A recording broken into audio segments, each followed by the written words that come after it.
and welcome to World Talks on TVP World with me, Ashim Kumar. US President Donald Trump said on Monday that he wanted Ukraine to supply the US with rare earths and other minerals in return for financially supporting its war effort. What does this mean for Ukraine's future, its security and its battlefield strategy? Will it bring the end of the war closer, and how will Russia respond? Well, to explore this, we're joined by Vitalii Rishko. He's a Ukraine Program Coordinator, Global Governance Institute. Mr. Rishko, welcome to TVP World. Thanks for taking the time. Thank you. As always, pleasure to be with you. A pleasure. So, talk us through this. What are the ins and outs of the deal, and what do you think the implications are? Let's start with for Ukraine. Well, this deal has been discussed for quite some time, even before Donald Trump's inauguration, actually. So it was in September 2024 when President Zelensky unveiled so-called victory plan, which envisaged security guarantees from the US in exchange for those very materials. And so it was discussed between whom? Zelensky and whom? So it was presented by him to European allies and also to the US. So President Biden? Yeah. But back then, the administration didn't seem to be really interested in that. And I can tell you even more. Those very discussions about Ukraine providing minerals to the US was in the political and research agenda also in Ukraine, even before full-scale invasion of Ukraine, when people were trying to think about the ways of how actually to catch the US interest and how to explain to US that Ukraine is not only about the values or democracy, etc., but it's also about the pragmatic interests of the US, which is basically those the possession of rare earths and earth materials and resources, which are very much critical for so many domains. We can start with electric vehicles, sophisticated technology, space technology, nuclear weapons, missiles, nuclear reactors. So there's so many areas where those resources could be used, and they are absolutely critical for the US in terms of great power competition and its strategic competition with China. Okay, so this sounds like quite a good deal, doesn't it, for both sides? Ukraine has something to trade. America has something to trade in terms of, weapons and so on, and information for Ukraine in its war. Why is there a problem with it? Is there a problem with it? Well, obviously, here we've got Trump's transactional approach to foreign policy and security policy, where he tries to use some business model negotiations to get something in return for the US aid. And it's quite reasonable, I would say.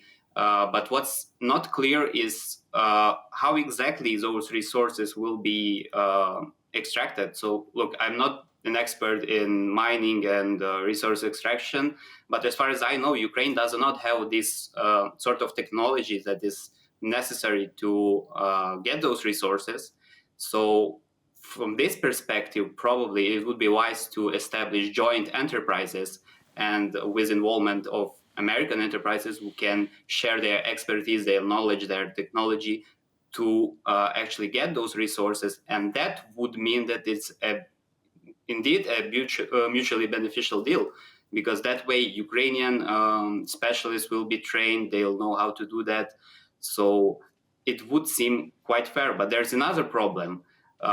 As far as some sources claim, they say that half of those, maybe half or maybe even more of those resources are being now under Russian occupation. So what do we do with that? That would probably require more military aid to Ukraine so that Ukraine can regain that sort of territory, which unfortunately for now we see that the aid is preserved in the way it was.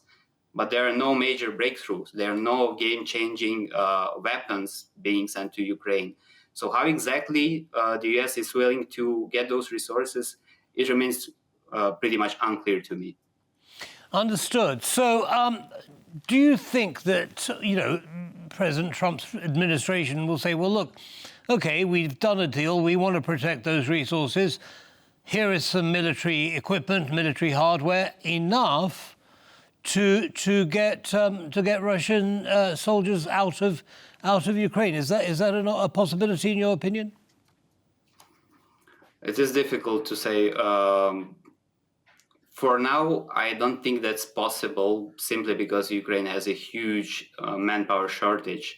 So you see a lot of skilled Ukrainian forces, militaries were killed or wounded during the previous 3 years of war. So it's actually very difficult to hope for regaining more and more territories at this very point if there are no major supplies of weapons, of course.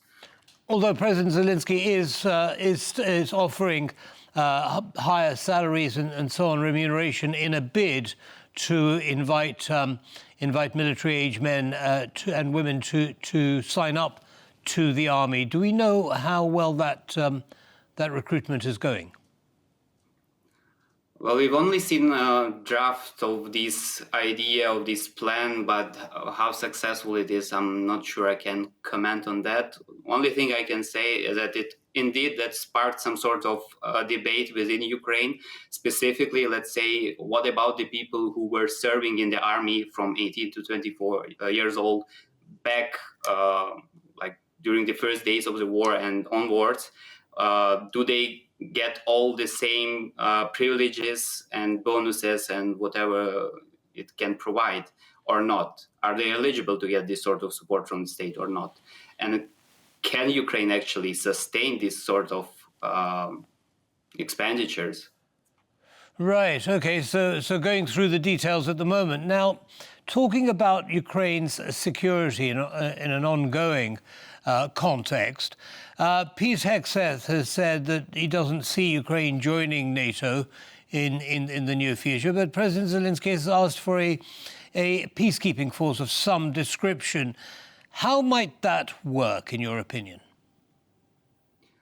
That's a very difficult question, actually, because if there is no American presence on the ground in Ukraine, I don't think any peacekeeping force will, especially European, will not succeed because well, we remember what happened during Minsk negotiations, and at that time, so there were a lot of debates about peacekeeping forces in Ukraine. And what I remember that Russia was keep refusing to allow any peacekeeping forces from European, let's say, EU member states or European NATO member states, and it was suggesting other peacekeepers, like let's say Kazakhstan or China. Are we willing to invite those? To be peacekeepers in Ukraine? And would that work? I'm not sure.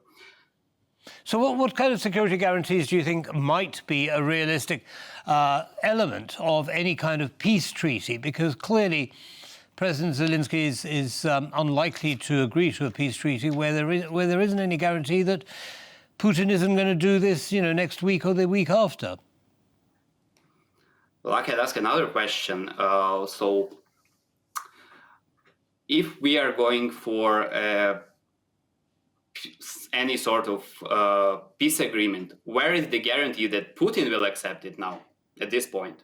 So clearly, Russian forces have got an advantage right now. They are slowly but steadily gaining more and more ground. What's the benefit for Putin to agree for negotiations unless there is some hidden problem, like there are some problems within Russia that we don't know about and that Russia is successfully hiding. So that is very complicated. What is the appetite in Ukraine for giving up some land in exchange for some kind of ceasefire, if not a full-blown peace treaty? Well, I think as any other nation and any other society would respond to that is obviously negative, because we also are talking about people who will be living under the occupation. Well, obviously, if there is no other choice, Ukraine most likely will go for it if there is not enough support. But that doesn't seem to me as something that will work in the long term, because we know what happened in Chechnya. We know what happened in Ukraine after 2014. So basically, with just another war. Understood. Vitalii Rishko, thank you very much for sharing your analysis with our audience. Have a good evening. Have a good evening too. Thank you. Thank you. And that's all from us in this episode of World Talks. Goodbye.